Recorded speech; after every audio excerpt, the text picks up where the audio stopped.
Rabbi Sacks, in his book, The Dignity of Difference, wrote that the birth of writing was the genesis of civilization. And he certainly contributed to that civilization with close to 40 publications. A friend of mine, a leader in the Jewish community, said, when Rabbi Sacks writes, it's as if an angel rests on his shoulder and dictates the words. He was prolific. He addressed the pressing issues of the day, bringing the wealth of his knowledge, his Jewish education, his sophistication to all that he did. And so it's a really, I think, extraordinary tribute to him to have a prize, the Sacks Book Prize, in his honor. And I want to thank people who are here, obviously that Terry and Andrew Herenstein, who have started all of this with great gratitude to you, to the tribute that all the work that you're doing is to his legacy and his memory. Thank you very much. And of course to the Rohr family, who've done so very much to advance Jewish literary endeavors, both with this prize and other, the Sammy Rohr Prize, and the numerous ways that they support Jewish life. So thank you so much to the Rohr family. You're here tonight. Just want to tell you a few things about this prize. Now accepting submissions, if any of you have something with the 2023 copyright. Our judges for this prize, Lady Elaine Sacks was one of them, Professor Robbie George, professor at Princeton University and a close friend of Rabbi Sacks, Adam Kirsch, who's here from the Wall Street Journal. Adam Kirsch is in the house. Thank you so much. Dr. Daniel Reinhold, the Dean of the Bernard Revel Graduate School of Jewish Studies at Yeshiva University, and our own Dr. Shira Weiss from the Sacks-Herenstein Center, and I'll introduce her momentarily. We had 48 submissions for this prize. We had we'll speak with our winner this evening. We also had 2 finalists. We were looking at books that were deeply textual in their orientation. They had to have a copyright of 2022, deeply textual in their orientation, a Judaism, they represented a Judaism powerfully engaged with the world.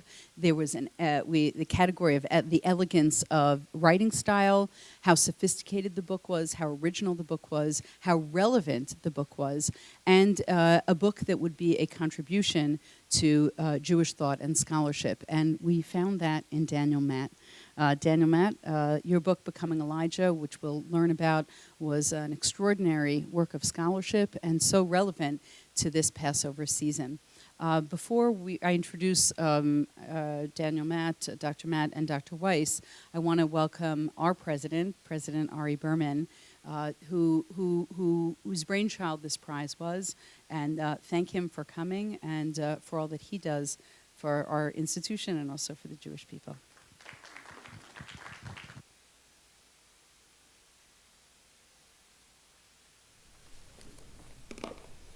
Thank you so much, Dr. Brown. Truly one of the great gifts to Yeshiva University that HaKadosh Baruch Hu has given us is the presence of such a leader with such grace. And we thank you so much for your leadership, for this prize, for the center, and for spreading values of leadership across our university and community.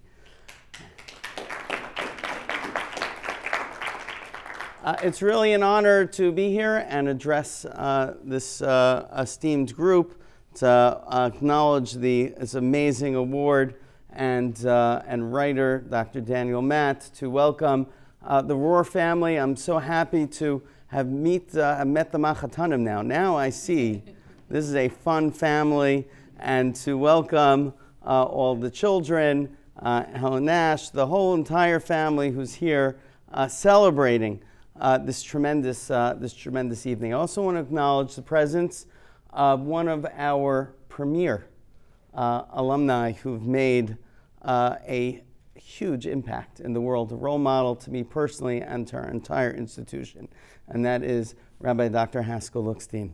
It was such truly an honor. Thank you. There's no other moment in the Jewish year in which our ancestors meet our descendants than the night of Pesach. When we sit at the Seder, there are far more people present than the number of seats that are set at the table. We bring with us the words, customs, tunes, and recipes of the past generation. We carry in our hearts the love and memories that our parents and grandparents gave to us, and we give them to our children and our grandchildren. At the Seder, past, present, and future embraces from the time of the Torah to the Shana Haba, Yerushalayim Habnuya. And there is no other figure that represents this intergenerational connectedness than Elijah, than Eliyahu. When the door opens, his presence is made by his absence. He is both there and not there at the same time.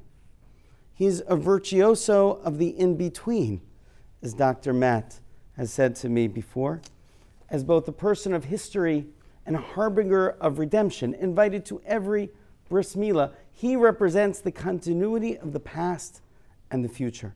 And there is no greater vehicle to connection of the generations than the book. Kitvu lechem et Shira hazot. The last mitzvah in the Torah, the final mitzvah, is to ensure that the Jewish idea is written and transmitted. And as we learn, one of the great commentaries, Shira, says it's not just writing the Torah, it's by writing commentaries and books on the Torah is a fulfillment of that mitzvah. And to have the Rabbi Lord Jonathan Sacks Prize, there is nobody in our generation whose words sing like a song. Kitfu lechem et Shira hazot, than Rabbi Sacks' words. So to combine all of this, the night of Pesach, Elijah, the book, to tonight, is so fitting and so appropriate. You know, I'm so deeply appreciative of our partners, the Herensteins, for helping us bring the Sacks-Herenstein Center to light. I'm so appreciative of George and Pamela Rohr for sponsoring and for seating. This was the first idea when the center was just a germ of an idea that we had. And it was more than the prize. It was the encouragement that we're doing something good and something right, something that will connect the generations and further the Jewish idea to the future, L'Shana Haba.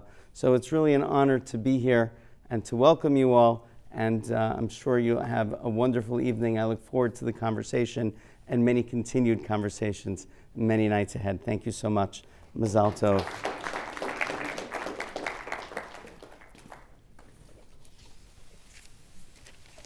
Thank you, Rabbi Berman. I'm going to put my glasses on now so that I can see Rabbi Lookstein. Hello, Rabbi Lookstein. So nice to have you. All right, now I'm going to take them off.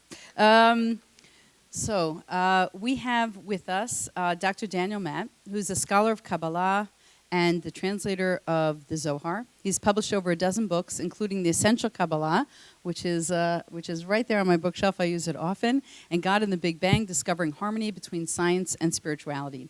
Some years ago, Daniel completed an 18-year project of translating and annotating the Zohar. 18, it's a special high scholarship category.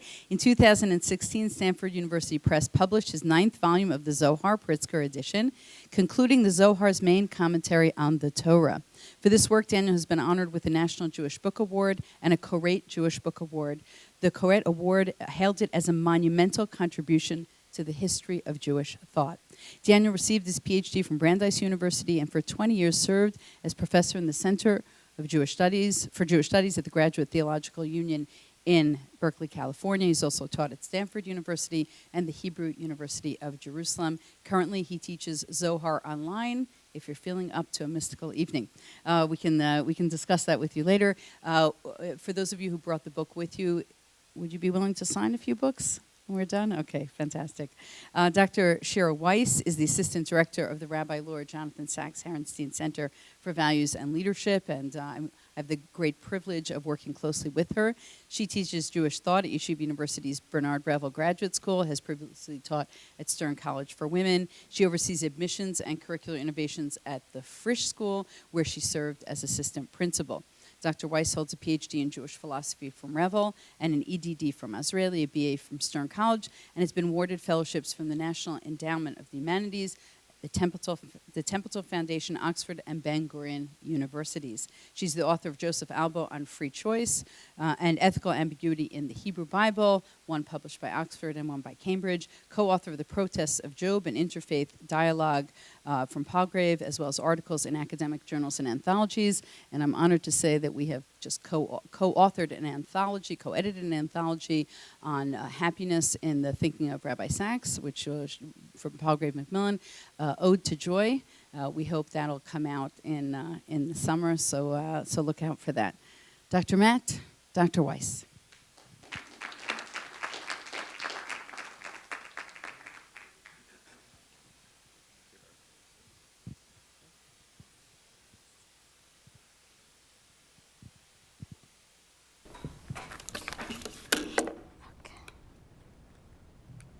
All right. Thank you, President Berman. Thank you, Dr. Brown. Thank you all for coming, and thank you to the Roars for their generosity in establishing this prize. We are thrilled to, we're good? Okay. We're thrilled to award the inaugural Rabbi Sacks Book Prize to Professor Daniel Matt, and I look forward to learning more about your insights, specifically with regard to Elijah and the Pesach Seder. Elijah has evolved into a popular figure in Jewish tradition. Thank you. Elijah has evolved into a popular figure in Jewish tradition. We refer to him daily in Birkat Hamazon, weekly in Havdalah, at every Brit Milah, and annually at the Pesach Seder. And Pesach is rapidly approaching, perhaps too rapidly for some. But what is the significance of Elijah at the Passover Seder? Yes, well, Pesach, of course, is the celebration of the redemption from slavery. And it's also looking forward to the ultimate redemption. And in fact, according to the rabbis, the Mashiach will arrive on a Pesach, fittingly. So we celebrate the past and we look forward to the future. It makes sense that Eliyahu would be expected then, because according to tradition, Eliyahu will herald the Messiah. Right? We already have a hint of that in the Bible itself, at the end of the book of Malachi, passage that we'll read in Shul next Shabbat, on Shabbat HaGadol. In fact, there's a question why it's even called Shabbat HaGadol. Right? Shabbat is feminine. It should be Shabbat HaGadolah. So why is it Shabbat HaGadol? One answer is that it's the Shabbat on which we read the verse that has HaGadol. Right? Hinei anochi shaleach lachem. I'm sending to you Eliyah Hanavi. There is called Eliyah instead of Eliyahu. Lifnei bo yom Hashem HaGadol. Before the great day of Hashem comes. So it's the Shabbat on which we talk about Eliyahu, who's going to come on the great day, the day that is Gadol. In any case, we're expecting Eliyahu on Pesach because we hope that that is going to be the time this year or soon of the ultimate redemption. And more immediately, we're hoping for some kind of tikkun, some kind of mending, some kind of correction, some kind of improvement in our world and in the world. And Eliyahu represents that tikkun. Because I think you could say that Eliyahu undergoes a tikkun. You could say, why does Eliyahu come back if he's taken up to heaven in a fiery chariot? Right? There's one other figure in the Bible that's taken up to heaven, according to later interpretations. That's Chanoch, Enoch, right? At the beginning of Genesis, it says, Enoch was no longer ki lakachoto Elohim, because God took him. Does that mean Enoch died, or that God actually took him up to heaven and he became an angel? That's how it's meant to be understood according to later interpretations. So Enoch and Eliyahu are both there up in heaven, but what's the difference? Enoch never comes back. Why leave heaven? If you're in heaven, it's too good to leave, but Eliyahu has to come back. Eliyahu needs to come back for our benefit, but maybe also for his own tikkun. Eliyahu has work to do. It's as if he was too fierce. He's a fierce zealot in the Bible, and then he becomes this compassionate Jewish superhero. That's really who Eliyahu becomes. So he is the model of someone who can enact tikkun, and we hope to emulate that as we mark Pesach. How has your study of Eliyahu impacted or influenced your own personal Pesach Seder experience? Well, at our Seder, there's a principle of V'chol hamarbeh lesaper b'tziat Mitzrayim. The more you tell of the Exodus, harei zeh meshubach. The more you talk about the Exodus, the more praiseworthy. In our home, we change that slightly, or we add V'chol hamarbeh lesaper be'Eliyahu, harei zeh meshubach. The more you talk about Eliyahu, the more praiseworthy. So we look at some of the customs and some of the traditions about Eliyahu and how they've evolved over the ages. I would say that Eliyahu evolves. Eliyahu really changes from that fierce zealot to the compassionate hero. And the traditions about him evolve. Take, for example, opening the door. Right? Why do we open the door for Eliyahu? So originally, actually, some people opened the door for another reason entirely, not having to do with Eliyahu, but rather at the beginning of the Seder we say what? Kol dichfin yetei v'yechul. Let all who are hungry come and eat.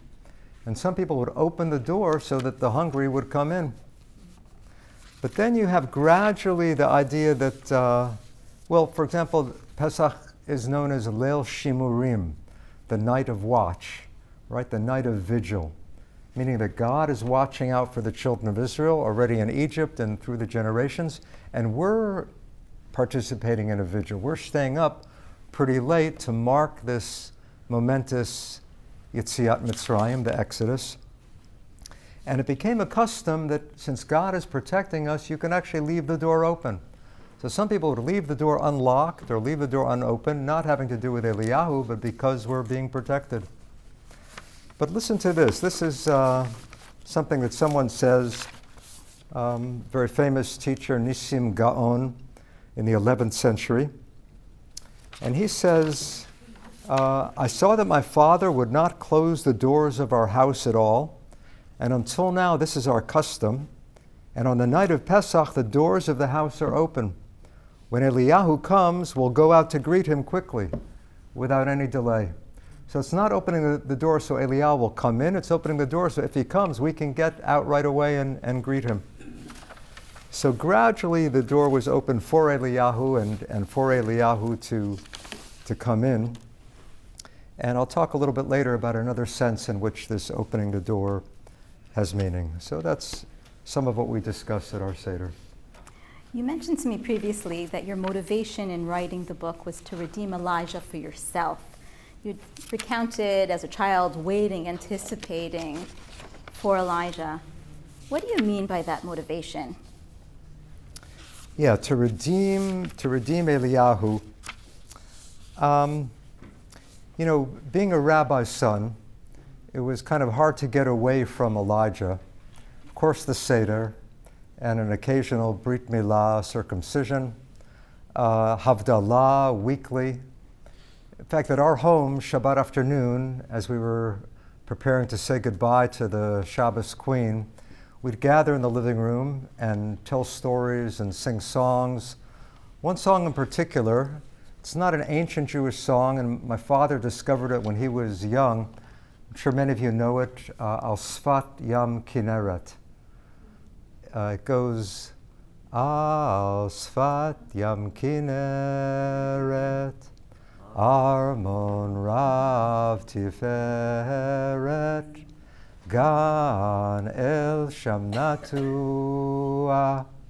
Bo Etzlo Yanua, Migar Sham Rak Na'ar, Ka'of B'dmiyar, Lomed Sham Torahu, Mipi Eliyahu. So it's a story about a little boy living living by Yam Kinneret, and there's a palace there, and the boy is learning Torah from Eliyahu. So we'd sing that every single week, and I started imagining myself as being tutored by Eliyahu. That was when I was very young, 8, 9, 10 years old. Then as a teenager, I started wondering, wait a minute, what's going on here? Is this Eliyahu real? Did he live forever? How can anybody live forever? We all, question things. And I tried to figure out for myself, in what sense could Eliyahu be real? I think I wrote the book so that I could answer that for myself. How can Eliyahu be real? And it's interesting, soon after I finished the book, I approached a friend of mine, a Jewish scholar. I wanted to do a podcast. He does podcasts on Jewish books, and I asked him if we could do one on becoming Elijah, and he said, well, we could, but I think we'd have to combine it with something else, right? Maybe your work on the Zohar. I mean, how can we talk about Eliyahu for a whole hour? I said, no, you don't understand. There's a lot there. And we emailed back and forth. He was hesitant to do it at all. Finally, he said, oh, okay, I get it. It must be humorous, right? And that struck me. I didn't know why he said that. I thought about it for months and months, and then I realized Eliyahu is so pervasive. He just is everywhere. Either you really buy into that and you expect him to show up, or you ignore Eliyahu, or you deflect him with humor. And I think if you think about it, think about when Eliyahu comes up in discussion and conversation, usually it's in some humorous vein, right? Some joke about, is the wine going to be drunk? Some humorous comment about the doors. I think I wanted to redeem Eliyahu from being joked about and to find some deeper reality to him. Thank you. We've printed for you some excerpts related to Elijah, and we've used an excerpt from your book in this middle paragraph, if you'd like to follow along. I'd just like to ask you a question about it here. It's on the front cover, inside front cover of the middle paragraph. It's an excerpt from Becoming Elijah.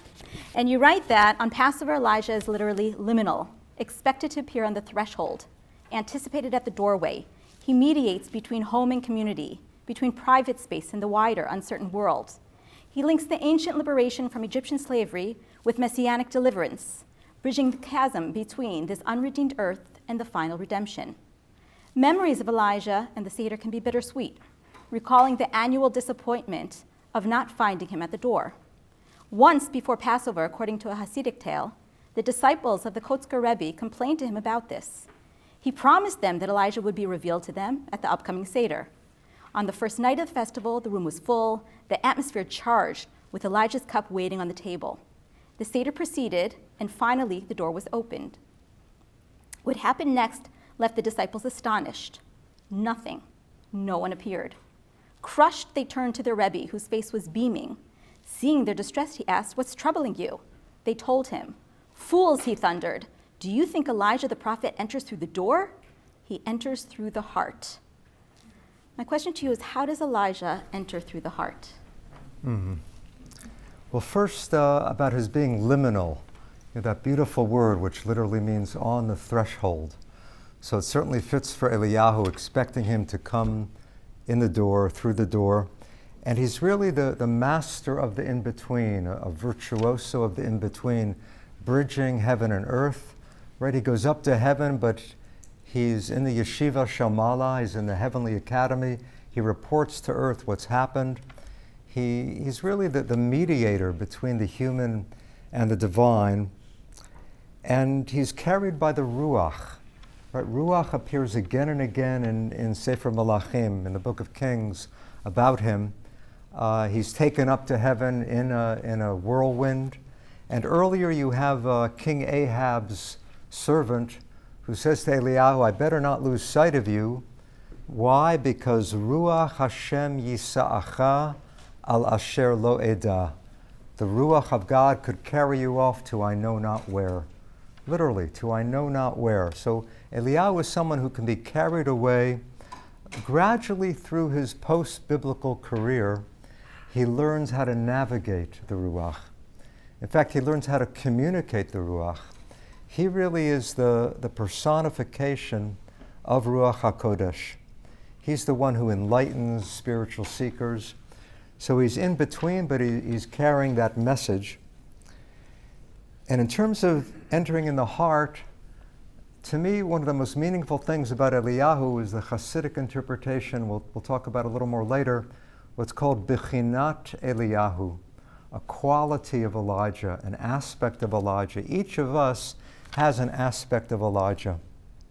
So Elijah isn't just a person, a being we might encounter, it's to look within and find what would it mean to have a quality of Elijah, a quality of passion, a quality of devotion, an attempt to turn our anger into compassion.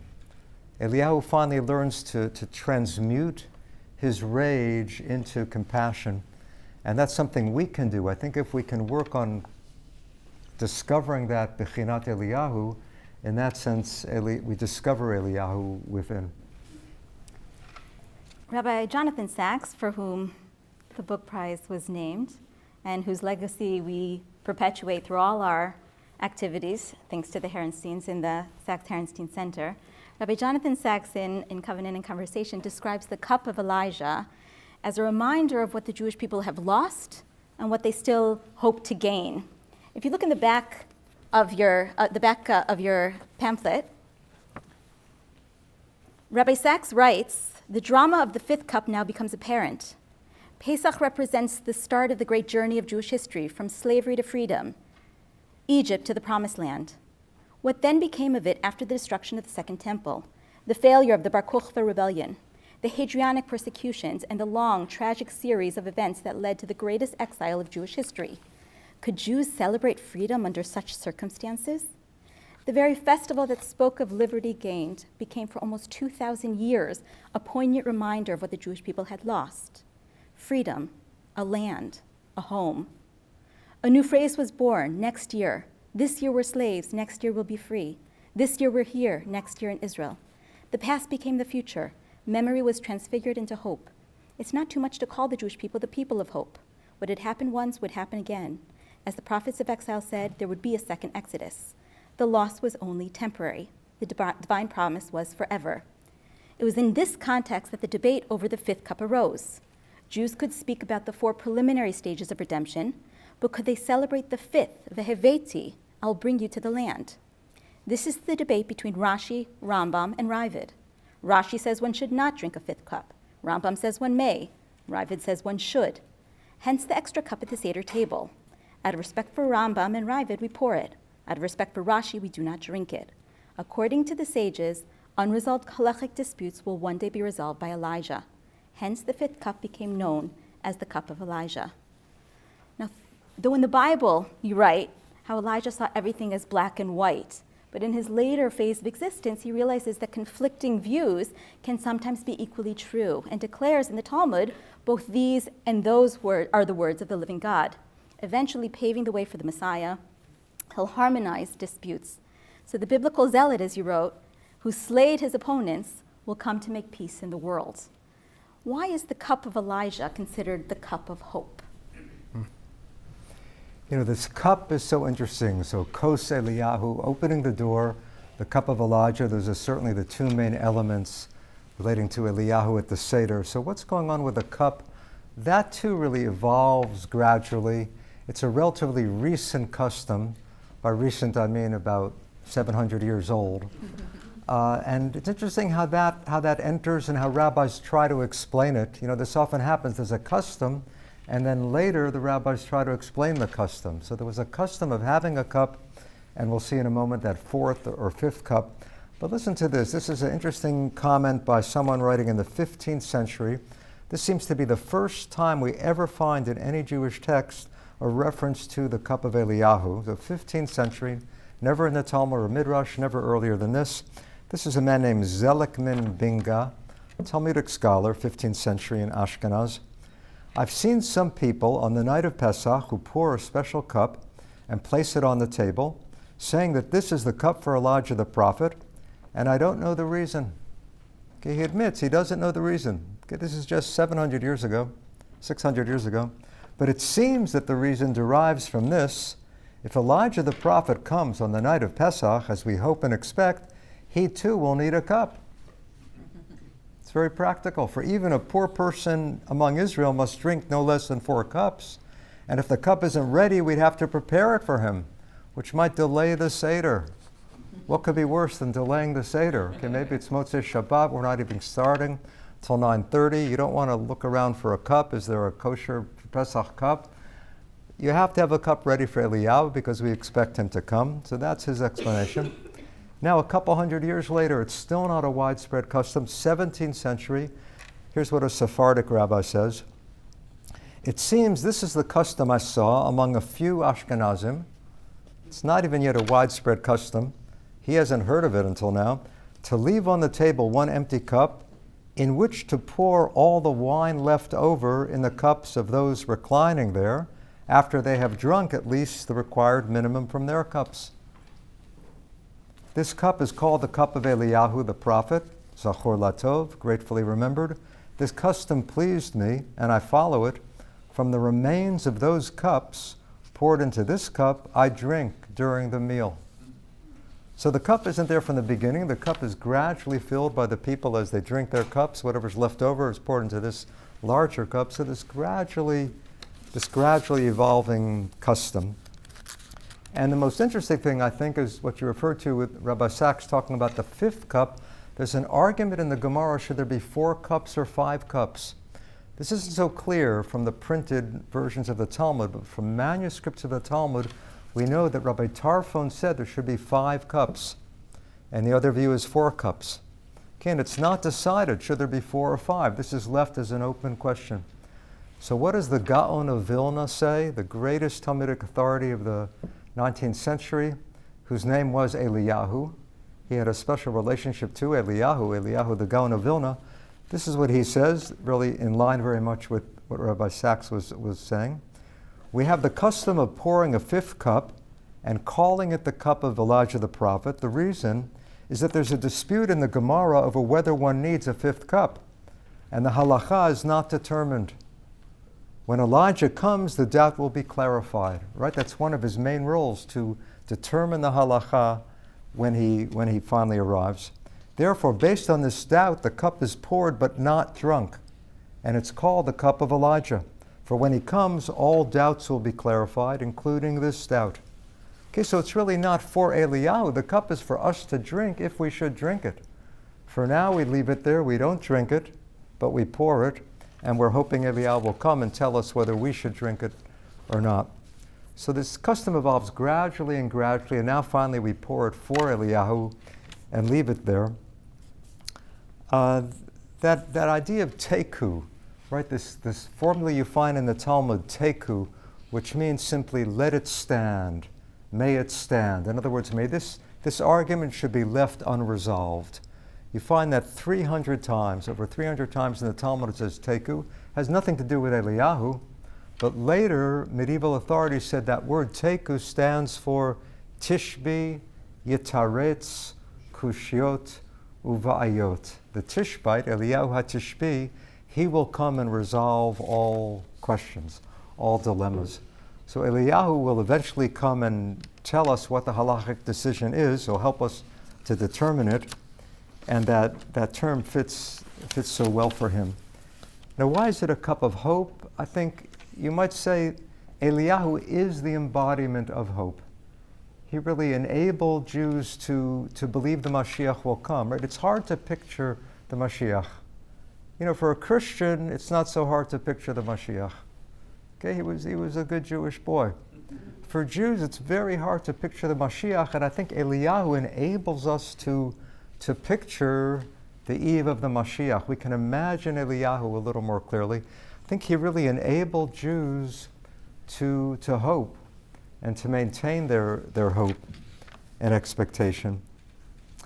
And there's something else that gives us hope, which is telling stories.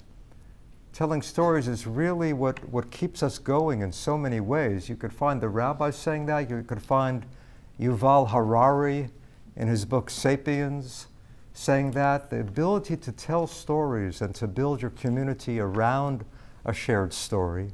What is a greater story than what we're going to celebrate, the story we're going to tell and retell in a week and a half? So that gives us great hope. And if you look in the land of Israel, in Haifa, on Mount Carmel, where Eliyahu achieved his greatest triumph, defeating the prophets of Baal and bringing the Israelites back to the belief in the one God, there's an institute collecting all of the oral Jewish folk tales in the world. Right? It's called the Institute of the Israel Folklore Archives. And there you have all of the folk tales of Judaism in one place. There are more stories about Eliyahu than anyone else, by far. More than King Solomon, Moses, Adam and Eve, Abraham and Sarah. Elijah seems to be the person who's most talked about and most recalled. And I think that telling and retelling kept our hope alive. Your book traces the radical transformation from Elijah, the biblical zealot to the compassionate hero, as his character develops from the Bible to rabbinic Judaism to Kabbalah to Jewish ritual and culminating in Hasidut. And you write, over the centuries, Elijah has tamed his fanaticism, but he never lost his passion, which he channels into mending himself, his people, and the world. And that we can become Elijah by imitating that type of transformation, by caring for others. We embody this quality. And you describe how Elijah channels his chaotic energy into a redemptive quality, bringing about the tikkun that you had mentioned earlier in himself and stimulating Israel to repent and to return to God. And this made me think of an interesting interpretation by Rabbi Soloveitchik in Al-Hatshuva, where he explains the kind of perplexing assertion by the sages that the place that somebody who repents from sin is able to achieve, even a completely righteous person who never sinned, he even surpasses that level.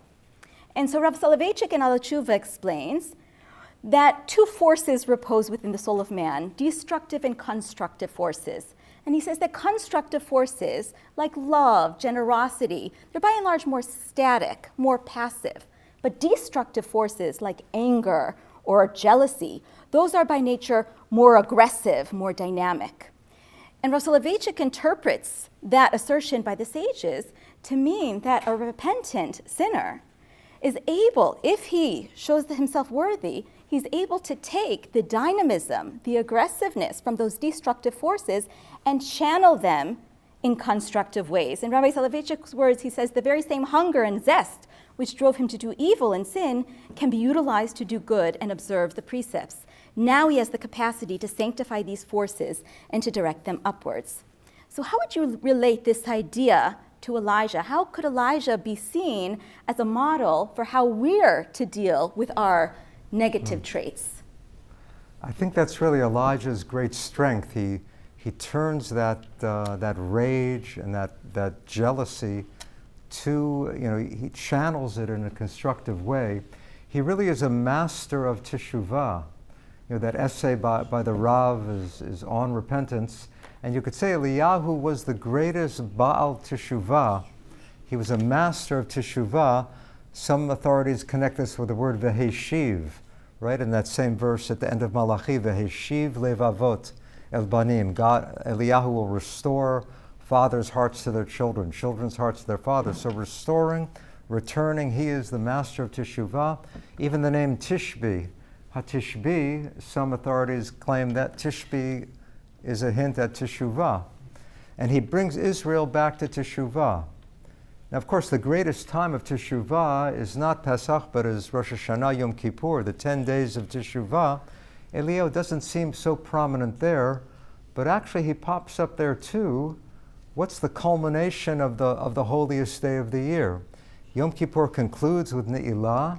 And what's the very last thing we chant at the end of Ne'ilah? Hashem hu ha'elohim. Hashem is God. Where does that come from? That comes from Eliyahu. That's what the people say to Eliyahu on Mount Carmel when he finally defeats the prophets of Baal. They declare 2 times, Hashem hu Elohim. We repeat it 7 times. But there is really Eliyahu as the master of teshuvah appearing there. So this idea of the chaotic energy, channeling that chaotic energy in a constructive way, I think that's really the psychological and spiritual challenge. you really could relate it to Yetzer Hara, right? The evil inclination, the good inclination, the evil inclination. There's a remarkable statement in the Mishnah where Rabbi Akiva says, you should serve God with your good inclination and with your evil inclination. Now, how can you possibly serve God with your evil inclination? Some authorities say, well, that means you should suppress your evil inclination. If you suppress it, if you defeat it, you're serving God. But the more radical interpretation is really in line with what the Rav said. If you channel that chaotic energy in a constructive way, if you can somehow harness that wild energy, if you can sublimate it, you can thereby sanctify it. So I think Eliyahu is the model of how to take rage and turn it into compassion, how to take those negative forces and tame them and draw on them and redirect them. So he's a beautiful exemplar of dynamic teshuvah. At the very end of the book, the reader discovers another meaning of your title, how each of us can cultivate our own, as you said, bechinat Eliyahu, aspect of Eliyahu, and thereby, in a sense, become Eliyahu. In the final paragraph of the book, you write, the story of Elijah is not relegated to the past. It's a play in two acts. The first consists of the biblical narrative in the Book of Kings. The second is its sequel, still unfolding, Endless. In the global audience, each of us is a latent participant in the performance. Your own potential scene, your experience of Elijah is unscripted, for he appears only by surprise. What does becoming Elijah mean to you? So this title, Becoming Elijah, I picked that title at the very, very last minute before it was published, and it really means two things. I think for 99% of the book, what it means is, how did Elijah become Eliyahu Hanavi? How did this biblical zealot turn into the compassionate hero over the ages? And I try to trace that from the Bible, through Chazal, through Kabbalah. But then in the last couple pages, it takes on a different meaning. In a sense, each of us can become Elijah. If we can contact that quality of passion, if we can learn how to channel it and redirect it, then we can discover that bechinat Eliyahu. We can take that spark of Elijah and fan it into a flame, and in some sense learn from him and become him. What lesson do you hope emerges from your book for contemporary spirituality? The lessons to learn from this book for contemporary spirituality, there are a few of them. One is that the Bible is not just an ancient story. Okay, of course, this relates so much to Pesach, right? Chayav Adam lirot et atzmo ki'ilu hu yatsa mimitzrayim. A person should see himself as if he personally came forth from Egypt. And some texts read it not that one should see oneself, but one should show oneself. Chayav Adam laharot et atzmo. We have to display during the Seder. We have to rediscover. If we're talking about an ancient Exodus, that doesn't really do the trick. We have to experience the Exodus. So I'm applying that to Eliyahu as well. It's not enough to talk about a miracle worker. We have to experience some miracle in our own life. But I think there are three specific things I think we can learn from Eliyahu. One is that transformation is possible. Okay, that's what happens to him. And learning to channel that rage into compassion. Our world is so fractured. Our world is so polarized. To see that there's a possibility to turn anger into compassion, that I think is one lesson we can learn. The second is that stillness is powerful.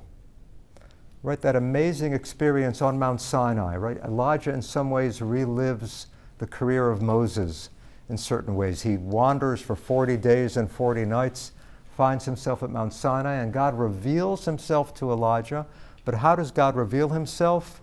Not in the wind, not in the earthquake, not in the fire, but through kol demama daka. Okay, we've learned to understand that phrase according to the King James Version, a still small voice, but that's not really what the Hebrew says. It's really a sound of sheer stillness. That's how Eliyahu finds God. not in the loud crashing phenomena of nature. You might say this is God's critique of Eliyahu.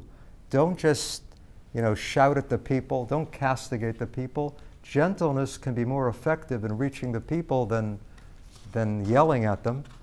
And Eliyahu gradually gets the message, not immediately right there in the Bible, but gradually he learns that the gentleness, that kindness, really Eliyahu learns how to love over the ages. He turns from the zealot into the compassionate hero. So I think that's the second.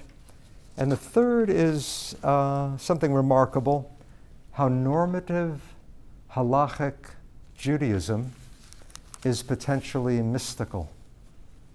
I think that's something we learn from Eliyahu. And to show you what I mean by that, I want to read a short passage from a Jewish mystic, from Chaim Vital. This was the greatest student of Isaac Luria in Tzfat in the 16th century. And he describes how someone can attain a revelation of Elijah. Gilui Eliyahu. How can you attain a revelation of Elijah? So Vital says, here's what you have to have a revelation of Elijah. You have to engage in teshuvah, returning to God, fulfilling the mitzvot, sincere kavanah during prayer, sincere intention, intense study of Torah. This doesn't sound like a particularly Kabbalistic list of steps. This is just normative Judaism. Then Vital continues, an ascetic lifestyle, limiting food, drink, and sensual pleasures, eliminating negative traits. They were getting a little difficult already. Seclusion, frequent immersion in a mikveh, meditating on the divine name, emptying one's mind of worldly concerns, and love of God. So through those steps, it's really a program for encountering Elijah. Now, I don't think this necessarily means that you'll find Elijah in the marketplace. I think that means if you engage in spiritual practice, halachic practice, and spirituality and meditation, you can contact that spark of Eliyahu within. And I think that's a great possibility for us today. And I just conclude by saying something about opening the door. Opening the door for Eliyahu, I think, also means making an opening for Eliyahu, allowing that energy into our lives, opening our heart to that spark of passion, and finding that spark and fanning it into a flame of holiness. Thank you so much.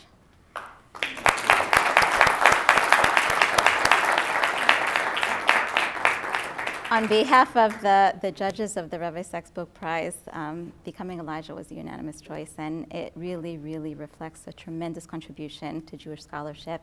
And we are so grateful for the Rohr family for enabling us to support your work and the contributions of future Jewish scholars and writers. Thank you all so much for coming. We're going to be going upstairs now for a dessert reception. You're welcome to approach Professor Matt for book signings or to ask other questions. And thank you to the KJ clergy and President Berman, Dr. Brown, and we wish you all a Chag Kasher V'Sameach. Thank you.